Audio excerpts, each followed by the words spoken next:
at Clomber Park, just having a look at some of these beautiful espaliered apples, and of course we can have either apples or crab apples or pears, and they make a great sort of division or create a different compartment if you want to step from one area to another. And this is Malus Peasgood Nonsuch, which has been pruned perfectly, where you've got these lovely sort of spurs which will bear fruit all over it, and you'll get the flowers of course, and the fruit, and the framework, so they work really well. I went over to Shropshire early on in the year to catch up with Jackie Wells, and she was pruning the crab apples there. We're going to have a look at how we prune crab apples and the use of the Henchman, this safe way of pruning at height. Let's take a look. Edge Villa, and I'm with the gardener. This is Jackie Wales, who's going to be doing the pruning today at Edge Villa in Shropshire. Bud above. Brilliant. Above that. If you can't see the basil cluster, then I'm just leaving a couple of buds and then snipping down that, so on our little spur systems there. So hopefully that will encourage fruit buds for next year. Fantastic, and it's worked really well, because looking at this one here has got a basil cluster. I don't know if you can see that, and one bud beyond the basil cluster you've got fruit, and where they've been pruned back, this has got laden with lots of crab apples. So just using that modified Lorette, we call it the modified Lorette system, one beyond the basil cluster, or just back to a couple of buds if you haven't got a basil cluster, you know, and that works really well. So for any summer flowering, fruiting plants like apples and pears, the modified Lorette works really well. And Jackie's already pruned the stepovers today, so we'll have a look at the stepovers. This, as you can see, is working really well, so we better get stuck in and do some work. Now, in order to prune and get right to the top, we've got this system to help us. So Jackie, talk us through the system that you're using to get the height, and talk us through this. Get up to the top there. Well, it's got 3 legs. This one has got 6 front legs, but the back leg is adjustable, so you can cope with the slope. Brilliant. You can tip it in to whatever angle that you want. If you want, you can fold it in, and you can lean it against a frame, a sturdy frame, or a wall. Fantastic. So you can just put it into position. And it's got lovely wide steps at the front, and it's just really, really stable. That's brilliant. So, that's great. And so really good aid to sort of getting up there and feeling nice and safe and secure. Alternatively, of course, you can use scaffold, or you can use steps, but make sure that you've got 3 points of contact. So you've got your 2 feet, and you've got one arm on the ladder, so you are pruning, and you've got your 3 points of contact. Yeah, it looks absolutely solid. So this is really a really good sort of system to be pruning your top fruit, or where you've got to get up a little bit higher. Okay, so Jackie's up there. I'm going to just take the lower decks and prune this bottom part. Try and keep the angle of the secateurs sort of in line with the bud going that way, and of course if you've got 3 like there, I've got 3 all together, you can consider removing the middle one completely and just cutting back to a couple of buds, just to thin it out a little bit, so you haven't got, you know, there isn't too much fruit. And one of the big things about this system of summer pruning is, of course, you let light in, and the fruit sort of ripens really well, and you don't get so much sort of vegetative growth.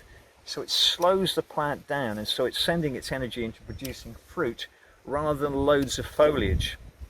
Of course, when we prune our normal apples, our bush type apples, we tend to prune them in the winter, and so it's a different system. But with any espalier or fan or Belgian fence or bifurcate or stepovers, this is a great system of pruning, and as you can see, you get more fruit. Okay, better crack on. Here we've got 3 occupying the same sort of area, so again it's an opportunity to take one out and just drop it back, drop that back to 2, drop that back to 2, and Same again here, we just knock that back, bang. Again here we've got a couple coming off, we'll probably keep them parallel to the bud, just above it, and we cut those off there. So it's time to try out the tripod ladder, and let's see how we get on with this Henchman system. And it does feel, as you go up, really safe. It must admit, you know, you don't feel as though it's going to topple in any way, shape or form. So I'm up here, I've got my 2 feet on, and I've got my hand I can hold on. I've got my 3 points of contact, which you need, of course, when you're going up in the air. And now I can just prune back to my 2 buds, and we can just drop that down.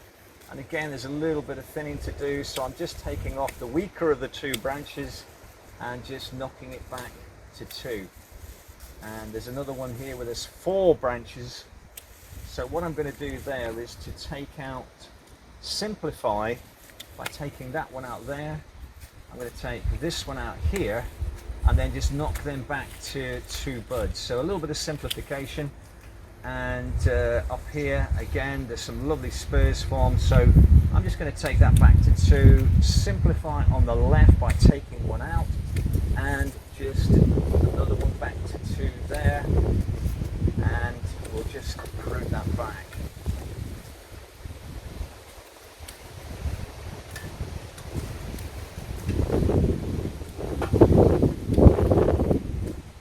So what I'm going to do now, I'm just going to go up a little bit higher just to test it a little bit higher, to see how it feels. And even at this, which is high enough, it absolutely feels rock solid, I've got to say. So very impressed by this. I've not used one of these before, so this is really good, and you do feel very safe.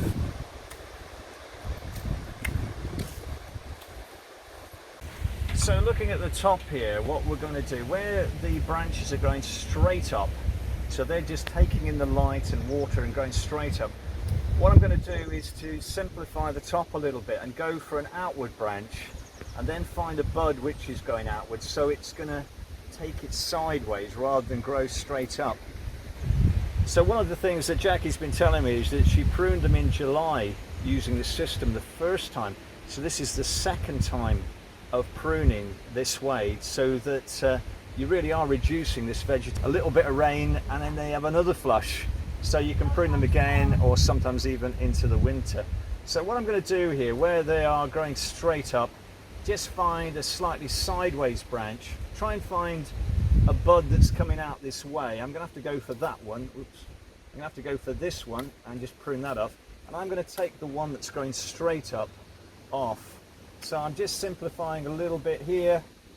I'm going to take those off, they're going straight upright. This one here, I'm going to go for an outward facing bud. Same here, outward facing bud. And on this one, I'm just going to cut that one back to the beginning of a spur, just to simplify it a little bit. Here I've got 2 growing straight upright. You can see them there.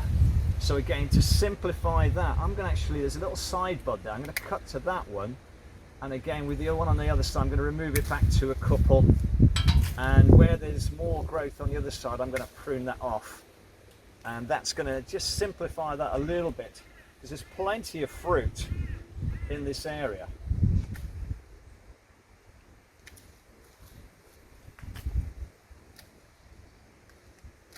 And the good thing is, it actually feels really stable. You know, I'm leaning out here, I'm holding on, I've got my 3 points of contact, but even with this gust of wind, you feel nice and secure. So one of the key things when you're using any ladder, of course, is that you've got to have the right angle. And so even with this tripod system, you want that angle to be about 75 degrees. So that's a 1 in 4. So, you know, for every 4 you go up, you should be 1 in. And so don't have it too vertical, because obviously you could lean backwards and the whole thing can come over. Try and get it so that you've got the chain pretty much stretched out. And if you do that and you've got your 3 points of contact, you've got 1, 2, 3, and you don't go right to the very top and stand on the very top, that you want to come down so at least 2/3 of your body are down here. In fact, this step here, you shouldn't go higher than this step here, otherwise you're going to possibly overbalance. So just to show you that, so this is we wouldn't go higher. I would say this step is about as high as you want to go. Definitely not higher than that one, but even that feels nice and firm. So again, outward facing bud. The thing about crab apples, they just give you this beautiful autumn colour, which just looks outstanding at this time of the year. So it's a great way of compartmentalising your garden. If you want to transition from, say, a formal area to an informal area, or you're going into something a little bit more country, then the crabapple is a good plant to link with the two. And doing it in this kind of stilted hedgeway in espalier is ideal. So when it comes to pruning stepovers, you need to prune them right about sort of end of the summer, sort of July. Otherwise you get this incredible extension growth. So you can see here that if you counted 1, 2, 3, that would be a prune there. But if they have a basal cluster, just having a look, see if we've got any with a basal cluster, like this one here, if you've got a basal cluster, you'd prune one beyond that. So that's the modified lorette, and then if you prune them nice and tight, you'll get these incredibly beautiful espaliered plants, as you can see, beautifully trained, and that's what they should look like, all nice with their spurs bearing lots of fruit. You can see that you've got like short spurs where the apples are falling. In fact, actually, looking at this, yeah, there we go. So you just put them. So you can see here that there are spurs, little wrinkled bits where the apple forms. And what we would do, we're just going to use the same system that we've pruned the crab apples with as well. We'd just be cutting back one beyond the basal cluster. So where you've got a cluster of shoots, Jackie's already done these, so we've got a cluster of shoots, one beyond it, and that's where you get the fruit, or again 2 or 3 buds above it.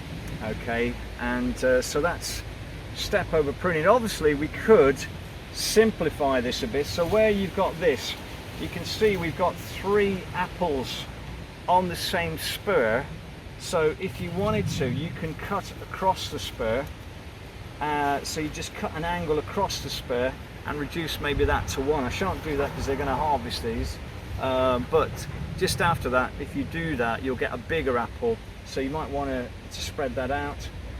You can stop where it's grown straight up. You might prune that back to a sideways branch, so cutting in a bit harder there, so that's gone to a sideways branch. Again, if you want to get the light falling onto the apples within it, you could do a little bit of simplification. We've got apples on that one.